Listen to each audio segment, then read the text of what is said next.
Bruce Rod isn't revealing who his goaltender is going to be tonight. I'm not sure you're not so surprised by that, but ours is going to be Rask. I knew that. Tip. Nice. Just does that change anything in a playoff game in terms of preparation? Common during the regular season, but in a playoff game, does it change anything for you? Well, we haven't seen him, so there's that element. A little bit over the years. I don't imagine he's changed a lot over the last 2-3 years, but I think he played the last game in Boston. Definitely one of them. So we have some knowledge on him. Our goalie coach will do a presentation, did a little bit this morning, just in case that happens. But I don't think it'll change our preparation much, other than you've got, when the guy has time and space, it may be considering some of the information he's got, where there might be opportunities to expose. But at the end of the day, I think we're shooting to score and hopefully pick the right spot. On the left side, Sergey. Coach, what does Joachim Nordstrom bring to the lineup, whether he's on the score sheet or not? And how much do you think his experience winning at the Worlds or at this level is helping him through a time when he might not? Well, we have a number of guys, our core guys have all been through it, so that part of the leadership, we've got a good grasp on that. He's going to help obviously pitch in. He's a quieter guy, new to us. But what he brings to the lineup is consistency every night. He's got good energy. He's always on pucks. He's reliable. We know we're going to get out of him. Good PK guy. So for that, it's really helped him solidify his spot. He's pitched in some offense, had a big goal against Toronto, Game 7. So, we hope he is a secondary guy, which he has been, but more importantly, play against other teams. Good players. He starts a lot in our own end. We trust him to block shots, get pucks out on the walls, and then, like I said, hound pucks at the other end. So, like I said, we're very happy with Nordy. Over on the right. Bruce, how much of has the veteran core helped in all situations during these playoffs? For instance, you're up 2-0 for the first time in a series on the road. You guys have played well on the road. How much does that veteran core of Chara, Bergeron, and company help in these situations? Well, like I said all along, we're very fortunate to have those guys in the room. Me as a coach, the rest of the staff, the younger players, they've been through it. So there's a sense of calm there, yet urgency. If that makes sense to you. So they know what's at stake.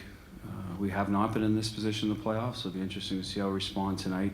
If adversity comes our way, I suspect we'll be able to handle what those guys are very good at, sort of getting through those moments in the game. But so it's meant everything to us as a group. I think it's a big reason. We've spoken about it over and over about Z and Kretsch and Bergie, and even Marsh now is coming into that mix. Tuukka this playoff.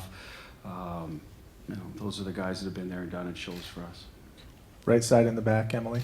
So much is made of Zdeno Chara's age and playing at a high level at this age. Have you seen him have to adapt his game in your time with him? Yeah, he changed his skating a little bit.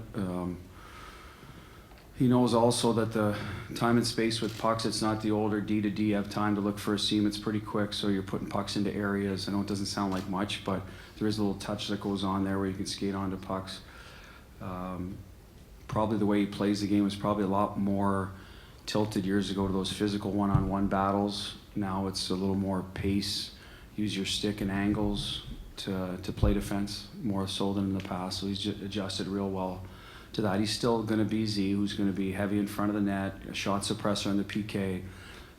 But at the end of the day, I think how he defends is he's had to change, playing against smaller, quicker guys. He's done a nice job.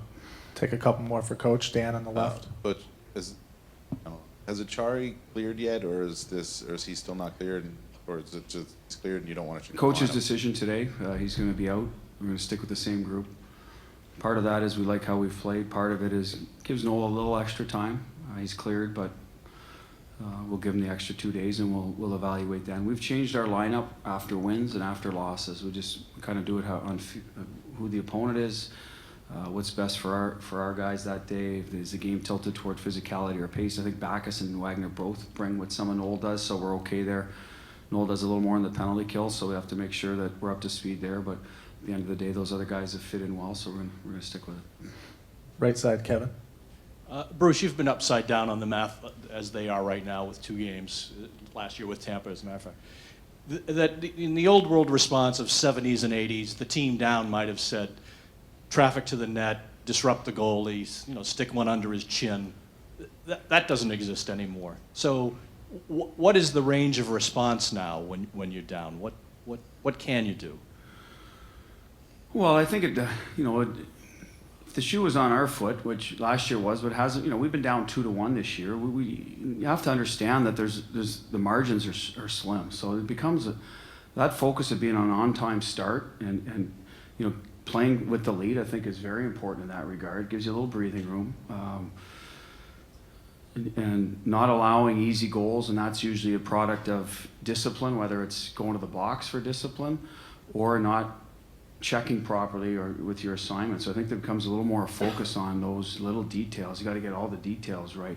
At the end of the day, if you lose to a better team, that happens. Happened to us, I thought, last year. I thought, Tampa outplayed us at key moments. I don't think it was a bloodbath, so to speak, in terms of they dominated us, but that's kind of what happened. They made the plays at the right times. We didn't. So that has a lot to do with it. And that's our focus tonight as well. We know they're going to come out hard. They're at home. They've played really well here. It's going to be loud. So we've talked about that, making sure we're on time start and take care of the details early. And I assume that's what they'll want to do. Obviously, they can throw everything to the net early, hopefully get a lead. I'm sure that's part of their game plan. But I think that's Carolina's MO a lot of the times anyway. They're a pretty net-driven group. Aho and Teravine, when they're together, make maybe a few more seam passes, but the rest of the guys I find they're going to the net. Their D are good at getting it there and getting that second chance, so I suspect that'll be their MO tonight.